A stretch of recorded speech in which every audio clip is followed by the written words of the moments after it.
Jusqu'à 9h, Good Morning Business. 7h quasiment 20 sur BFM Business et RMC Découverte. Le Dieselgate, c'est loin d'être fini. La première action collective en France va être lancée par un cabinet spécialisé.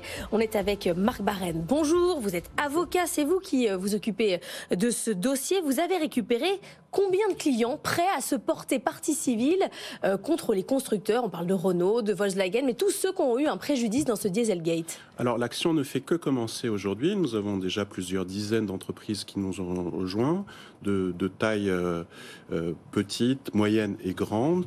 Et donc nous invitons toutes les entreprises qui ont disposé d'un...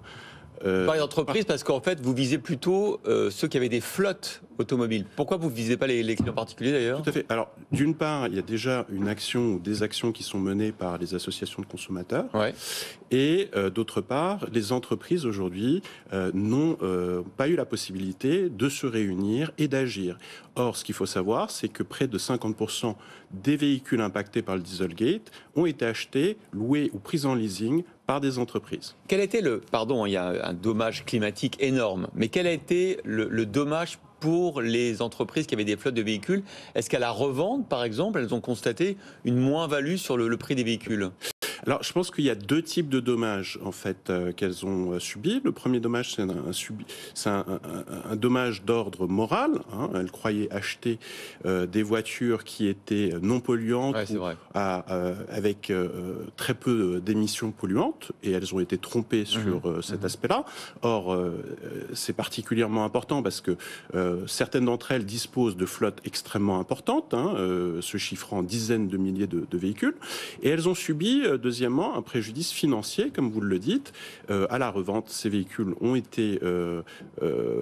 subi une moins-value, Vraiment d'une part, et d'autre part, finalement, ces entreprises ont acheté des voitures qui auraient dû disposer des technologies avancées en matière de contrôle des émissions polluantes et qui ne disposaient tout simplement pas de ces technologies. Elles ont donc payé trop cher ces véhicules compte tenu de la réalité de leur performance. Il faut expliquer comment ça se passe une class action parce qu'en France on n'est pas très habitué. En fait le plaignant ne débourse rien.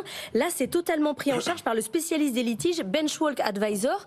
Son travail à lui c'est d'aller chercher des conflits, de trouver des plaignants et après de se rembourser sur les gains. Non, alors voilà, donc il y a une pratique qui s'est développée partout dans le monde et en Europe, en Angleterre, aux Pays-Bas, en Allemagne et en Espagne par exemple, et qui est très peu développée en France, qui est celle du financement de litiges. Effectivement, vous avez des sociétés qui se sont spécialisées dans le financement de litiges. Benchwalk est une société parmi d'autres qui finance ce type de procès, et ce qui permet en réalité de réaliser des actions collectives sans que les victimes n'aient à supporter aucun frais ou à avancer. Il faut miser sur un gros retour sur investissement quand même pour que ça soit rentable pour le cabinet. Donc là, ça veut dire qu'ils se disent que ça va fonctionner. Alors, oui, en fait, je pense que c'est très sain. En fait, investir dans des procès qui n'ont aucune chance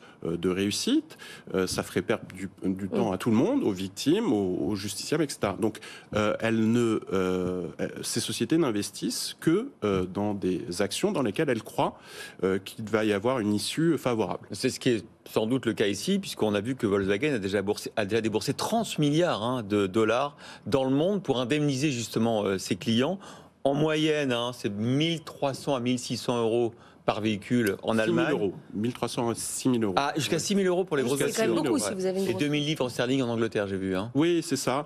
En réalité, les indemnisations qui ont été octroyées par Volkswagen, elles varient entre 2 000 et 3 500 euros un peu partout en Europe. Elles ont été beaucoup plus importantes aux États-Unis. C'est donc ce type de dommages de réparation que nous espérons obtenir pour les entreprises françaises. Il n'y a pas de raison que les entreprises étrangères qui ont obtenu réparation, que les entreprises françaises ou les entreprises situées en France n'obtiennent pas elles aussi réparation. Est-ce que les groupes de leasing font partie de vos clients aussi, ou c'est seulement les flottes d'entreprises? Alors, c'est toutes les entreprises qui ont utilisé des véhicules. D'accord. Donc, les leasers ne sont pas concernés en fait par le... Les leasers ne sont pas concernés parce que finalement, eux ont répercuté le coût ou le coût extra sur les entreprises à qui ils ont leasé les véhicules. D'accord, il faut avoir être directement concerné par la perte de valeur. Les acheteurs, les loueurs